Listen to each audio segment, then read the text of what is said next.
Aí era alguém falando, fala baixo, né? Uma tirinha. Aí a outra pessoa diz, não consigo, sou professor. Todo professor fala alto gritando.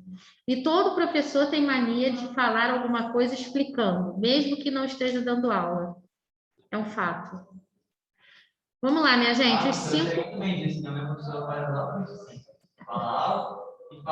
Explicando tudo, sempre. Ela fala que o feijão tá frio. Ela explica por que o feijão tá frio. Fala que tá uma mãe do outro lado. Sua mãe é professora de quê? Biologia. É exatamente assim, né? Ela vai explicar o processo atmosférico que fez a temperatura cair e esfriar o feijão.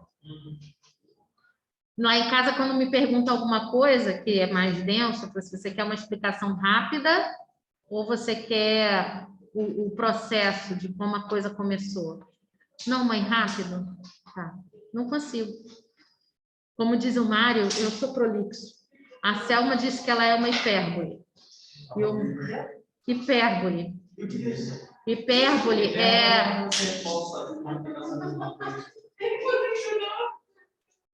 Hã?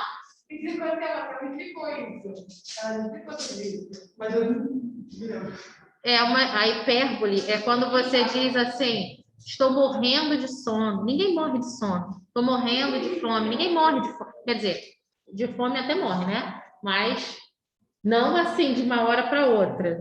Né? Então, quando a Selma diz que ela é uma hipérbole, porque tudo dela é exagerado. É quando você exagera, né? E o prolixo é aquele que fala e depois fala de novo e depois fala de novo a mesma coisa com palavras diferentes. Isso é ser prolixo. Eu sou prolixa. Mas o que me leva a ser prolixa, às vezes, é o olhar das pessoas. Então, assim, se eu estou explicando alguma coisa e eu percebo que a pessoa não está, né, não engatou a primeira para sair, eu fico. Então, vamos lá, minha gente. Culpa do Bruno! Tudo culpa do Bruno!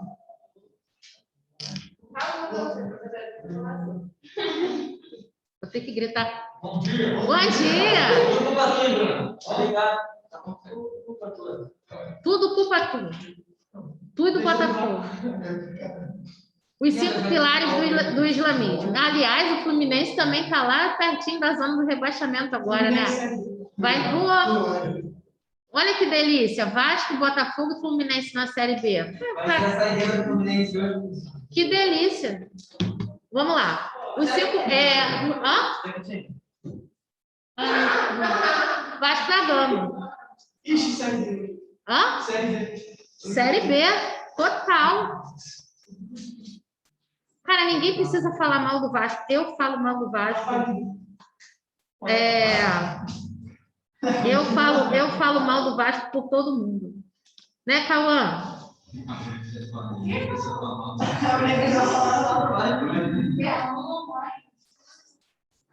Vamos lá, gente. No islamismo, o islamismo é uma religião que ele tem 5 pilares que sustentam a fé do muçulmano. Hã? Tem pilares no islamismo. Não, ano passado?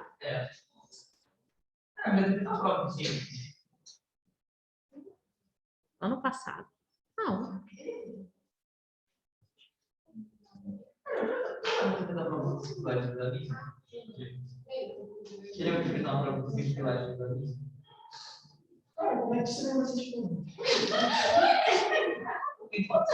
Mas olha só, essa matéria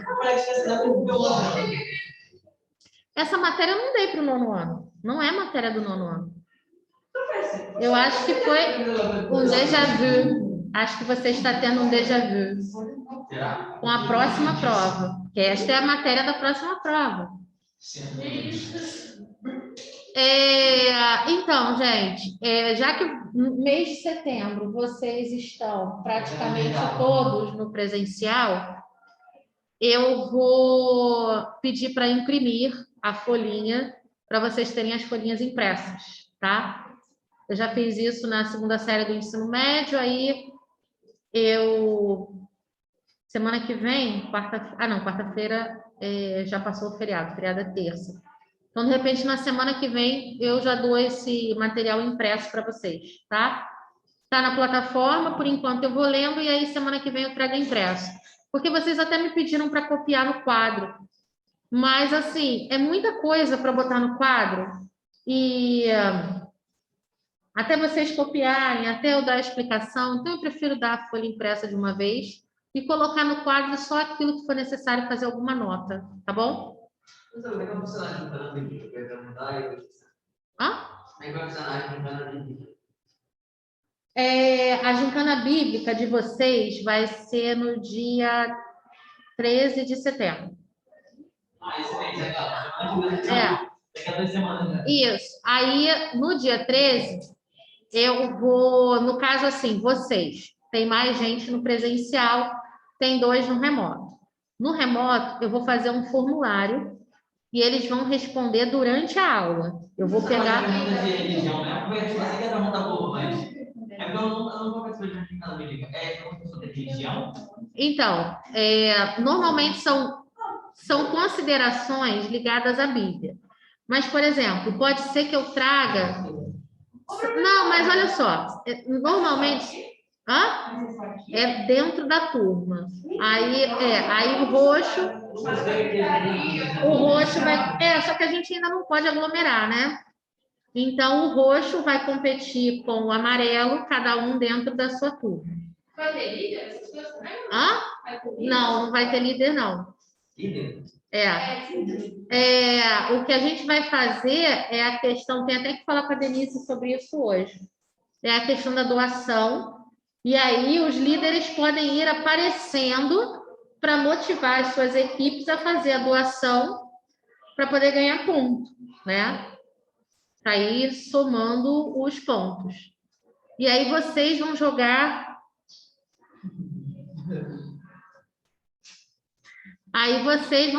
entre vocês, né? Na turma. Só que eu vou fazer, pode ser assim, pode ser um quebra-cabeça, pode ser um caça-palavras, pode ser uma palavra cruzada. Teve. Não, meu querido, não vamos ler a Bíblia assim. Pode ser que eu acho que para vocês aqui não, vou fazer uma coisa mais dinâmica. Mas, por exemplo, já teve prova que eu dava uma citação e aí o grupo ia na Bíblia, pesquisava e depois tinha que montar essa frase, encontrar as partes e montar essa frase em outro lugar, num outro mural, entendeu? Ou então... já tem...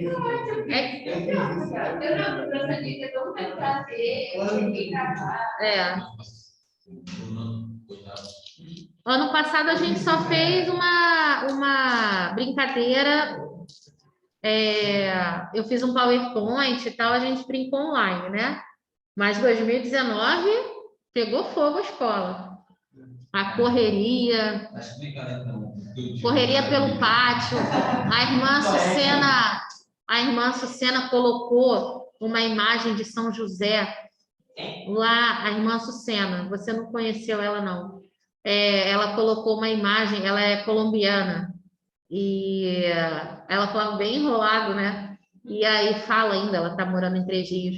Aí ela deu a dica de onde estava, o pessoal não entendia lá o portunhol dela. No final, a imagem de São José estava lá dentro do parquinho, lá onde tem a areia, e os meninos do ensino médio correndo na areia. Eu sei que meu time ganhou, não,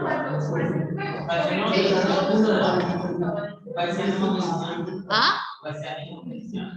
Não, porque a gente não pode ter aglomeração. Mas vai ter dinâmica na escola, assim, para a escola ou fora também? Cada turma vai ter a sua dinâmica. Então, eu posso fazer uma dinâmica, mas eu só posso fazer uma turma de cada vez. Entendeu? Então, pode ser que eu leve vocês para o pátio. e a gente pode fazer alguma coisa no pátio, porque como o pessoal do remoto vai estar respondendo o formulário em casa, e é durante a aula. Quando começar a aula, eu posto o link, ou então eu já deixo o link na plataforma, mas boto lá no Google para começar a responder a partir do primeiro minuto de aula e fechar no último minuto de aula. E aí depois é que eu vou receber o resultado. Então eu posso levar vocês lá para fora, mas vocês não podem competir com outra turma, entendeu? É só a turma de vocês. Hã? Tipo assim, seria mais legal competir com outras turmas. Mas ainda não pode. Não, mas não é só Bíblia. Não é só Bíblia. Por exemplo, teve um caça ao tesouro que era assim, eram charadas sobre coisas da Bíblia. Aí, por exemplo, eu sou um animal que rastejo sobre o próprio ventre e enganei a mulher para que ela comesse o fruto da árvore proibida. O que eu sou? Uma cobra. Aí eu tenho uma cobra de madeira grandona. Aí eu trouxe a cobra e botei lá numa árvore. Aí quem chegasse lá na cobra tinha uma outra charada. Alguma coisa sobre a Bíblia. Eu sou a mãe de Jesus e não sei o que lá. Maria, onde é que tem uma imagem de Nossa Senhora? Ali na grutinha. Aí, se chegava na gruta, tinha um outro envelope com uma outra coisa, entendeu?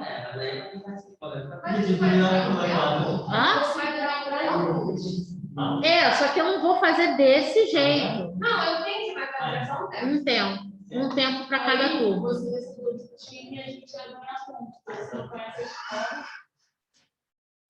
Vamos lá, gente. Os 5 pilares do Islã. São crenças fundamentais que moldam a doutrina muçulmana. Um muçulmano que cumpre os 5 pilares do Islã e que permanece na fé do Islã e sinceramente se arrepende dos seus pecados, provavelmente chegará ao Jannah, paraíso. E ele executa os 5 pilares, mas se ele executa os 5 pilares... tá lá. Os 5 pilares e não permanece na sua fé, ele não será salvo. Então, são 5 preceitos que todo muçulmano precisa cumprir, né? Isso em qualquer uma das vertentes do islamismo, conforme a gente viu naquele outro vídeo, né? Então, o testemunho de fé é a proclamação islâmica a qual diz: não existe verdadeiro Deus senão Alá, e Maomé é o mensageiro de Alá. Esta é a confissão que Alá é o único e verdadeiro Deus. Alá é o único digno de adoração, e que Alá é o soberano Senhor, que faz o que quiser com quem quiser. Isso significa que todas as suas regras e leis encontradas no Alcorão devem ser seguidas. Aí entra naquela questão das traduções do Alcorão de acordo com a vertente islâmica que a pessoa está seguindo, né? Isso significa que a doutrina cristã de Deus como uma trindade é falsa, como todos os outros sistemas de crença, incluindo o panteísmo.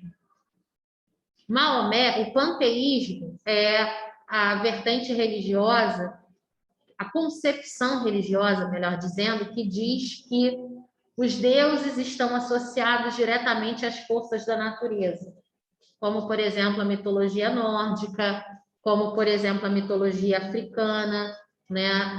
A questão dos orixás e por aí vai. Maomé é o verdadeiro e maior profeta de Alá. Por que o maior profeta? Porque o islamismo acredita nos outros profetas. E, inclusive, ele tem Jesus Cristo como um profeta. E o reconhecimento de Maomé como profeta de Deus é obrigatório. E foi através de Maomé que Deus transmitiu a última e definitiva revelação. Então, como a gente viu lá no vídeo, judaísmo e cristianismo já existiam, ok? Já existiam. Então, lá no ano 500 e pouquinho, que vai se estabelecer em 620, 632, mais ou menos. O que aconteceu aqui? O pendrive do Bolívar agora que acabou de copiar. O judaísmo e o cristianismo já existem. O islamismo ele está se encontrando enquanto religião, né? Porque quando uma religião surge, hoje em dia está um pouquinho diferente, porque a pessoa já pensa uma religião, uma seita ou uma denominação religiosa de uma forma muito mais planejada e arquitetada e bolada e com todas as questões, inclusive de marketing. Porque a gente está vivendo uma era completamente diferente de tudo que a gente já viu, né? Até mesmo no islamismo, a pessoa pode se converter ao Islã pela internet. Isso já tem um tempo. É verdade. Então, mas, por exemplo, para você se converter ao islamismo, você precisa professar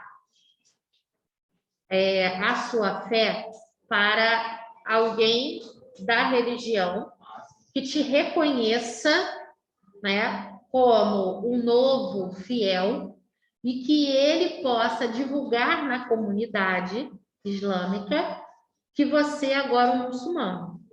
Então, você vai ter uma preparação, você vai fazer uns estudos, e aí, numa reunião online, pode estar você sozinho e mais 2 testemunhas, você vai professar os preceitos conforme diz o Alcorão, e ali você já se torna um muçulmano. Desse jeito, né? E aí, depois a gente vai ver aqui que tem esses 5 pilares, e se você passa a professar esses 5 pilares, passa a cumprir esses 5 pilares, você já é um muçulmano. É por isso que hoje o islamismo já é a segunda religião, a maior religião do mundo, encostando nos cristãos em algumas partes do mundo. Né? Então, é crescente. É crescente. Mas o que eu ia falar? Essa questão de Maomé. A figura de Maomé, ela tem que ser respeitada. Ela precisa ser respeitada. Mas é um respeito tão grande, que eles chamam de temor. Né? Não é um medo, mas é temor. Eles temem o respeito a Maomé. Então, não pode ser feita nem por eles e nem por ninguém nenhuma imagem que represente o profeta Maomé. Não pode. Vocês já ouviram falar no Charles Hebdo? Charles Hebdo é um jornal francês que faz críticas e ele usa muita caricatura. Tem umas que são horrorosas. Se vocês forem procurar na internet, pedagogicamente, nem posso mostrar para vocês em sala de aula, porque tem umas coisas horrorosas mesmo. Em que sentido? Chacota, repúdios, desrespeito mesmo, assim, quando saíram os casos de pedofilia na igreja, eles fizeram umas charges usando a figura dos papas horrorosas. Horrorosas. Quem tiver curiosidade, depois procura. Mas o cristão, ele é tido como um povo pacífico. Então, tiveram protestos, porém, esses protestos foram pacíficos, né? Os muçulmanos não. Eles fizeram uma charge do profeta Maomé. Um cara foi lá, terrorista, um homem-bomba, e se explodiu dentro do jornal. E outros que estavam do lado de fora mataram mais da metade dos jornalistas que estavam de serviço, de plantão naquele dia. Foram muçulmanos? Foram, mas foram muçulmanos extremistas, né? Foram muçulmanos terroristas, fundamentalistas, que seguem vertentes do Alcorão, onde está escrito mata, né? Então, por essas e outras que muitas correntes, assim, muitas pessoas têm medo de muçulmano, têm preconceito, mas isso é uma parcela desse tamanho, assim, sabe? Muito. E está crescendo. Veja-se Afeganistão, que, aliás, ontem terminou o prazo para a saída pacífica, né, das pessoas. Agora, os governos que estão lá com as forças de paz, os aliados, estão pedindo mais prazo. A Bachelet, como é que é o nome dela? Esqueci o nome dela. Bachelet, só sei o sobrenome dela. E o primeiro-ministro da Inglaterra estão tentando, Michelle Bachelet, estão tentando negociar com eles mais um prazo para retirada. E acho não. Que o prazo vai conseguir matar mais civis, porque civil é muito complicado matar. Mas eu acho que a amnistia, tipo, vão ter na Alemanha, não vão conseguir. Hoje de manhã. Eles querem guerra. Hoje de manhã eu estava vendo um pedacinho lá do finalzinho do Hora 1, né? Que é aquele jornal que começa às 4 da manhã. E aí estava passando justamente o correspondente que fica em Lisboa, estava falando justamente sobre a Europa receber refugiados. E tem, assim, na Europa, a discriminação é muito, muito, muito grande. Então, enquanto tem países que abrem as portas, outros se fecham de maneira, assim,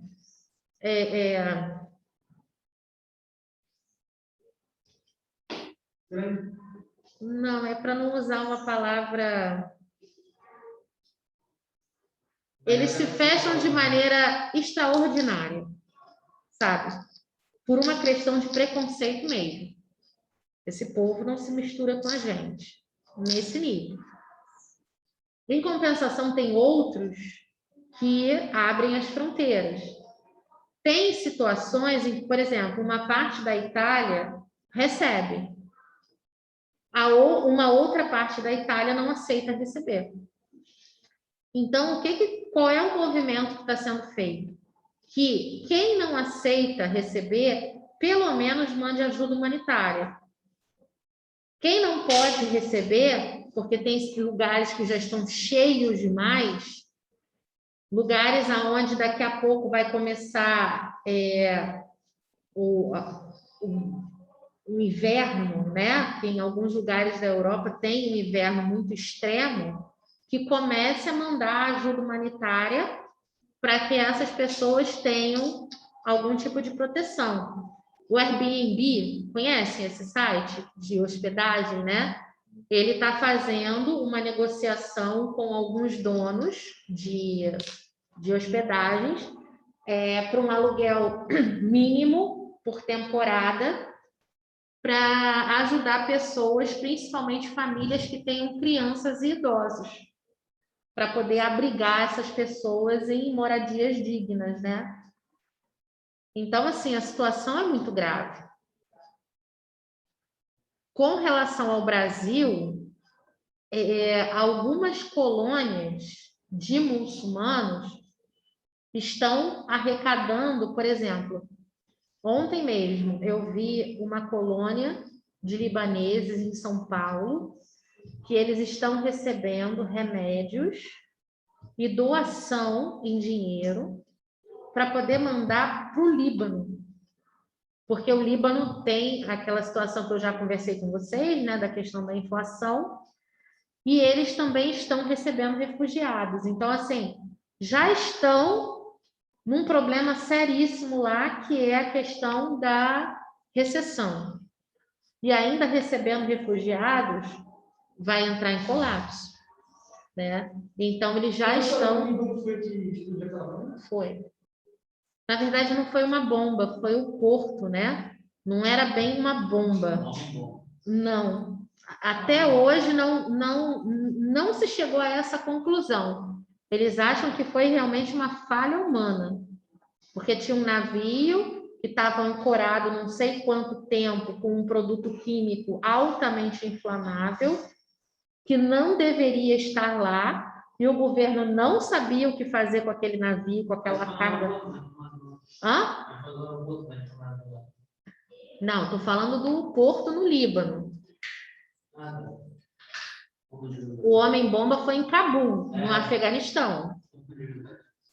No Líbano foi o porto, e até hoje o porto deles está destruído, e por isso eles têm tanta dificuldade em fazer a importação daquilo que eles precisam e a exportação daquilo que eles produzem, né? Só sai se for de avião.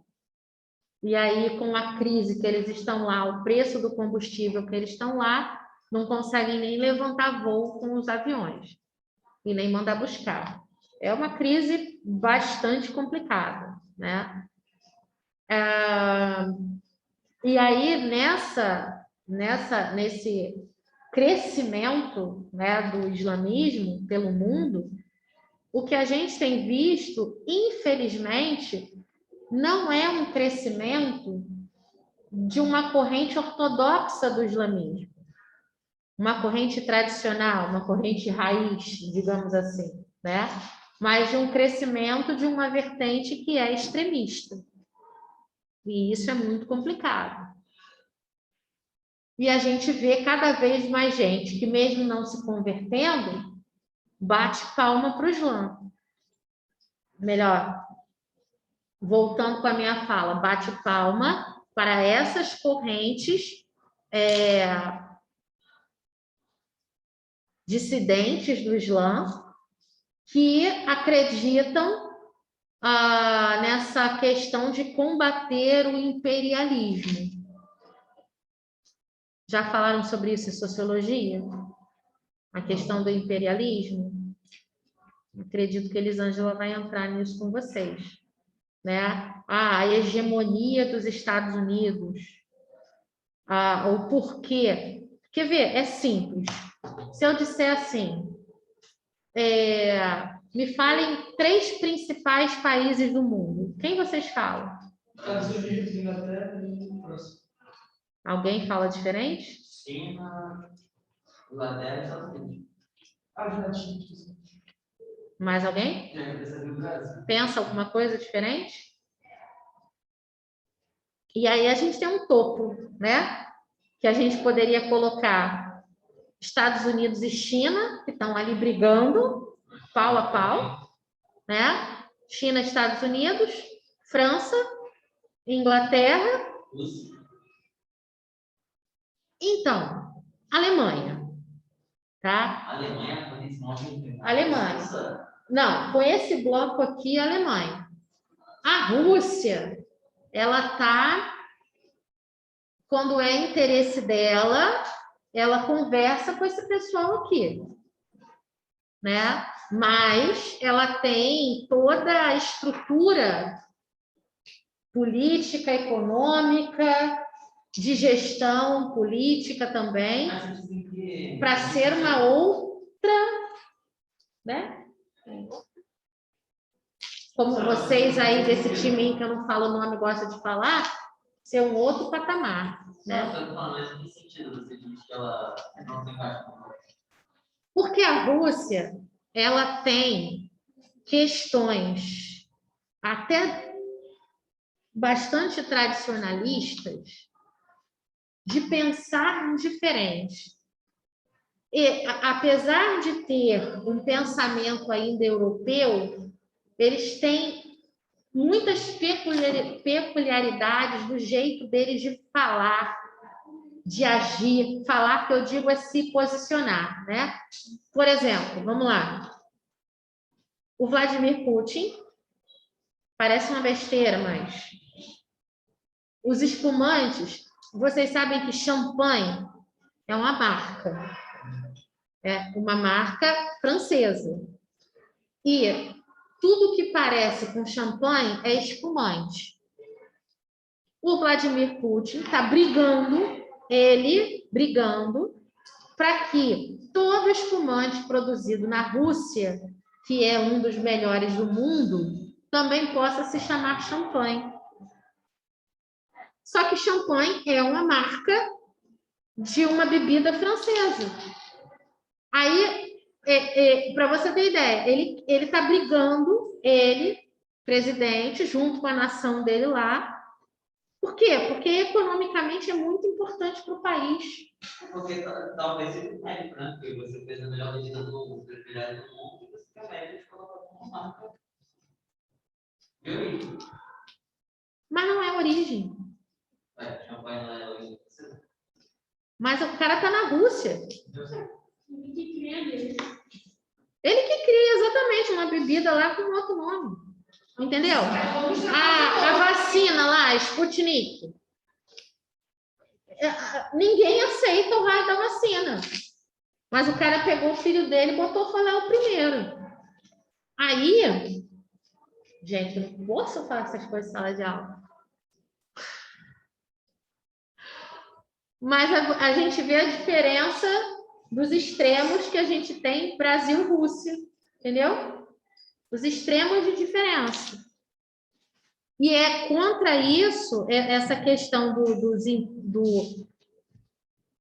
do poder, né, que algumas pessoas brigam com relação a essa questão de ser contra o imperialismo, a hegemonia. Então, a Rússia tem um pensamento de brigar contra o imperialismo, mas, na verdade, ela não quer ser independente e não precisar dessas nações imperialistas. Ela quer ser uma sozinha, entendeu? Tem condições. Tem. Não, porque aí é que você potência mundial. Mas vai ter que guerrear. E aí, com quem que ela está se juntando? Professor, imperialista é país que tem lei? Não. Imperialista é num sentido mesmo, não necessariamente, né? Porque a Inglaterra, ela tem uma rainha, mas o sistema é de uma monarquia parlamentarista, ou seja, ela tem um primeiro-ministro e tem um parlamento. A rainha, ela não é uma figura ilustrativa, ela é uma figura de peso. Tanto que o primeiro-ministro... Ela não manda, mas ela tem aquele, por exemplo, se ela falar para fazer, elas vão ter a condição dela. E aí ela vai influenciar e deixar ele dizer, eu sou contra isso. Não sou a favor disso, não. E aí o parlamento pode ser contra ou a favor da rainha. E ficar contra a rainha não é muito bom. Ela não vai mais mandar cortar a cabeça de ninguém, como acontecia na Idade Média, né? Porém... Ela pode chamar de prisão. Ela tem voz de prisão. Depende da situação. Depende de quem. Depende de quem. Mas o imperialista é no sentido mesmo de império. Quem manda, quem domina, entendeu? Quem é que está mandando, e aí o que manda? O dinheiro. É o dinheiro que manda. Ih, já passei, né, gente? Vou encerrar para quem está em casa. Tchau, Cauã. Quem é que